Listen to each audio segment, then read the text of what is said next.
Hey guys, welcome back to the channel. It's Intellectual Films, and today I want to talk about free-to-play versus pay-to-win, as it's called, or perhaps the whales. That's a popular new coin term that's being used. But anyway, I want to talk about this subject matter because of the recent packages that have been promoted on the store of DC Legends. If you've been wondering about my absence, I've been hibernating due to the upcoming launch of Mass Effect Andromeda. I've been replaying the trilogy. For those of you guys that are gamers outside of just mobile games, you may be doing the same thing, or you understand. For those of you not, well, I don't know why you haven't played Mass Effect yet, but I would highly recommend it. Anyway, don't want to stray off topic, but let's talk about free to play and what you can expect if you are free to play, and then let's go to the whales, as it's called. And I just want to talk about when you should start investing in a game. Now, just a fair disclaimer here: I am free to play on DC Legends. However, on other titles, I do pay, and specifically, to be far more precise, I would say only one game that I've paid for with my own money, and that would be Future Fight. If you guys understand the system of Future Fight, it is fairly inviting. It is fairly compelling to spend money in that game. The community is fantastic. The developers really give a shit, which is quite rare in my mind, at least from what I've seen. They're constantly interacting with the fans and the community via their site, and they're just giving updates. The lists that they drop, or the patch notes rather, are really detailed. Every update tries to incorporate some new features and whatnot. And I don't mean to make a direct comparison between Future Fight and DC Legends, but I will say in terms of the developers, they're at odds. I will say that you can't really compare the developers. You can't say they're as passionate per se. So I have dropped money in that game. I have not dropped in DC Legends, or for that matter, any other WB product. So I'm going to explain to you guys why, and for those of you that are free to play, here's what you can expect. So if we compare the energies and what you'll get usually, and from what I've read, you can expect about a legendary character within a month or month and a half if you are farming. If you're an impatient little cuck and you just want to pay, which I am. I'm going to be honest here. If you guys have noticed, my gold essence rather, has just depleted entirely. Why, you may be asking? Well, during the Sinestro challenge, Sinestro is one of my favorite characters in all of DC.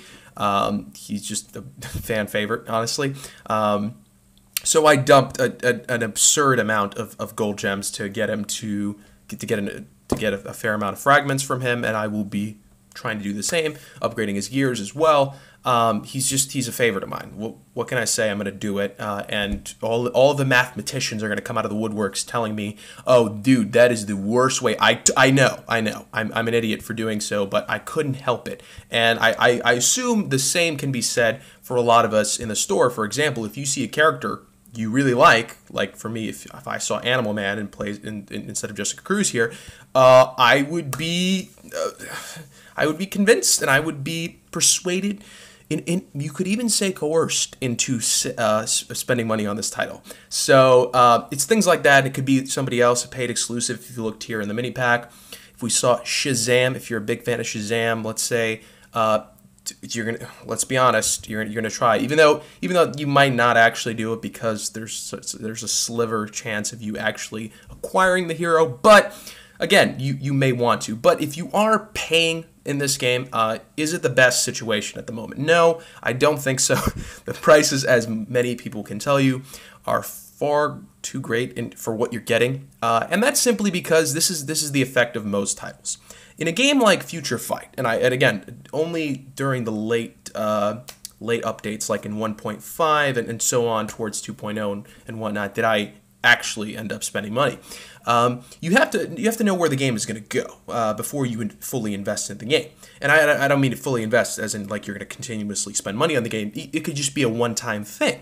But before you do that, the developers have to persuade you and convince you that they're going to continue supporting this game, and what they're doing is actually innovative. they're not just, just pulling the same plug here, and they're, dumping a couple characters in, and then perhaps just giving you some new store options to spend money on.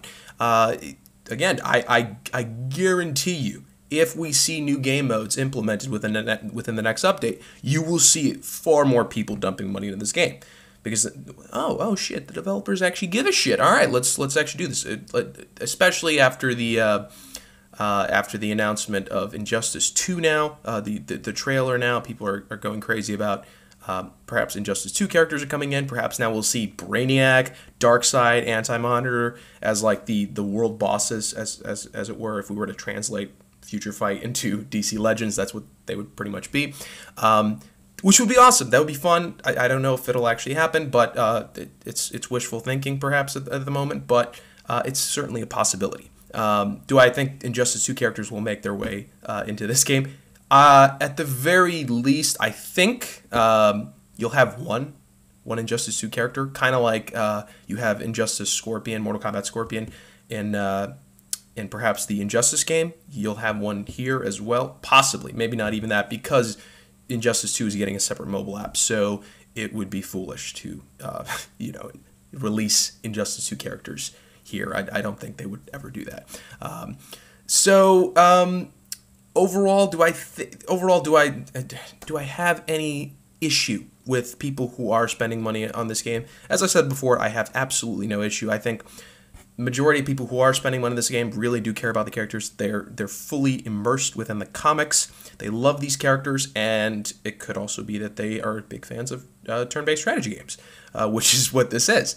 Not necessarily the best turn-based example here, not a classic turn-based game, but it is more or less a turn-based strategy game. I'm certainly a big fan of the slower games as opposed to like action RPGs, which are fine in their own right, but I simply have a preference of a more slower pace and truly displaying the power of the characters, which I certainly enjoy in this game.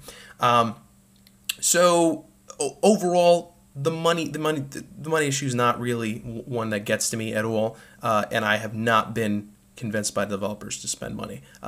Once again, here are my conditions as to me perhaps spending money in the future. Fix the fuck out of PvP. Holy shit. I really don't want to do another video on that, but I may be forced to if it doesn't get resolved within the next update. And just add new game modes. That's as simple as I can spell this out for you guys. I'm sure a lot of us have the same thoughts. I would love to hear what you guys think, just going forward. Let me know. Here's my question for you guys today before I cut this off. Are you excited about what is the most excited title for you in terms of 2016? If you are, I'm assuming if you watch my channel, you are a gamer yourself and you possibly play on consoles or PC. So let me know in the comments section below, what are you most excited for? For me, it's a no-brainer. It's Mass Effect Andromeda. I would love to hear you guys' thoughts. Perhaps it's Resident Evil 7 or other titles. Let me know in the comment section below. I hope to see you guys again soon. I hope you guys enjoy the video as well. I will see you soon. Cheers.